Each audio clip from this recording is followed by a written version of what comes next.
Morning students, मैं doctor जे के Sharma, associate professor government college Kotputli. मेरे पिछले व्याख्यान में बीकॉम पार्ट सेकेंड ईयर के स्टूडेंट्स को मैंने बताया था ईएफएम फर्स्ट में राजस्थान में आर्थिक पर्यावरण के अंतर्गत राजस्थान में आर्थिक नियोजन के बारे में विभिन्न पंचवर्षीय योजनाओं के बारे में मैंने विस्तार से बताया था। आज हम उसी को आगे बढ़ाते हुए राजस्थान की जो 12वीं पंचवर्षीय योजना है 2012 से 2017 तक की, उसके बारे में चर्चा कर रहे हैं। राजस्थान में भी समस्त देश की भांति योजना के क्रियान्वयन के 67 वर्ष हो गए हैं। इस अवधि में राज्य का सामाजिक आर्थिक क्षेत्रों में काफ़ी विकास हुआ है, जिससे 12वीं पंचवर्षीय योजना 2012-17 की अवधि में आगे बढ़ने के कार्यक्रम रखे गए हैं। देखिए, ये तालिका जो है एक इसमें दे रखी है, आप थोड़ा इसका अध्ययन करें, देखें इसे, तो आपको लगेगा कि 12वीं पंचवर्षीय योजना 2012-17 में प्रस्तावित परिव्यय क्या है एवं 2016-17, 2018-19 के जो प्रस्तावित व्यय क्या है, इसमें स्पष्ट दे रखे हैं। जैसे क्षेत्र के अंदर कृषि क्षेत्र जो था, कृषि क्षेत्र व सहायक सेवाएं हैं, इनमें 12वीं योजनाओं में कुल परिव्यय आवंटन प्रतिशत में चालू मूल्यों पर 5.57% है, 2016-17 में 5.6 और 6.25 2018-19 में है। ग्रामीण विकास पर 9% और 2016-17 में 12.3 और 2018-19 में 13.4। इसी तरह से आप देख रहे हैं कि विशेष क्षेत्र कार्यक्रम में 0.59%, इधर 16-17 में 0.3%, 0.27% 2018-19 में।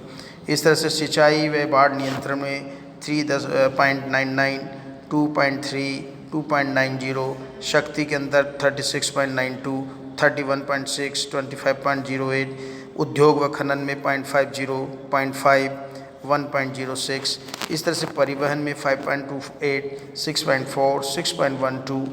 इस तरह से वैज्ञानिक सेवाएं 0.12, 0.1%, 0.03%। सामाजिक सामुदायिक सेवाएं देखिए 35.28, 38.2, 40.92। आर्थिक सेवाएं 1.87, 1.8, 1.38।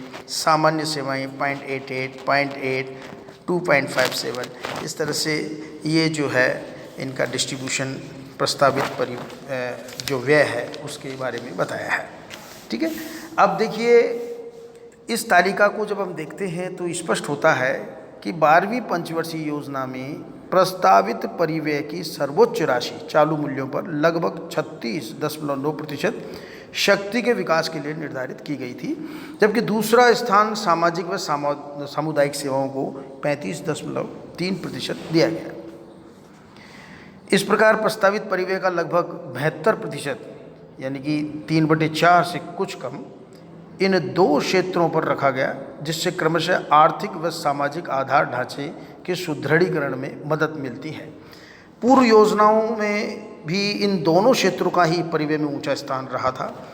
निम्न हम जो है तालिका 2012 से 13 और 2017-18 तक के लिए प्रस्तावित परिव्यय और वास्तविक व्यय के आंकड़े आपको दिए जा रहे हैं, और उपलब्ध सूचना के आधार पर 2016-17 और 17-18 के लिए केवल प्रस्तावित परिव्यय के आंकड़े ही इसमें दिए गए हैं। देखिए इसको, 2012-13 में प्रस्तावित परिव्यय या प्रस्तावित जो व्यय है वो 33,141.4 करोड़ रुपए और वास्तविक व्यय हुए आपके 32,437.4 करोड़ रुपए।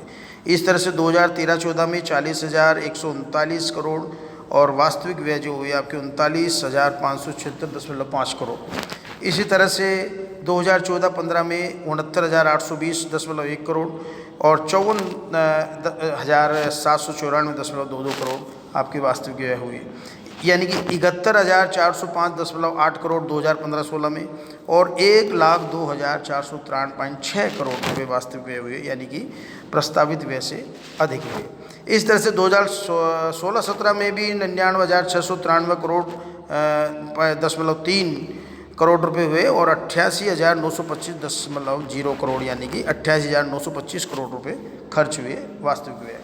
इस तरह से 2017-18 की बात करें तो देखिए 81,157.97 करोड़ रुपए का जो प्रस्तावित व्यय था, जिसमें से 40,170 करोड़ 0.85 करोड़ ही खर्च हो पाए।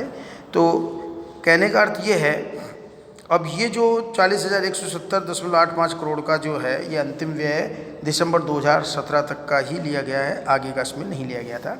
ठीक है, तो तालिका से जब हम तालिका का विश्लेषण करते हैं इसका, तो 2016-17 की वार्षिक योजना में प्रस्तावित व्यय की राशि पिछले वर्ष की तुलना में 39 यानी 39.6%, लगभग 40% मान लीजिए, अधिक रखी गई है। यानी 2018-19 की वार्षिक योजना में सर्वाधिक व्यय की राशि सामाजिक व सामुदायिक सेवाओं पर व्यय होगी और द्वितीय स्थान शक्ति को दिया गया है, यह जो उचित माना जा रहा है। तो इस तरह से ये 12वीं पंचवर्षीय योजना की ये मैंने आपके आंकड़े आपको बताए हैं, वास्तविक व्यय के और प्रस्तावित व्यय के।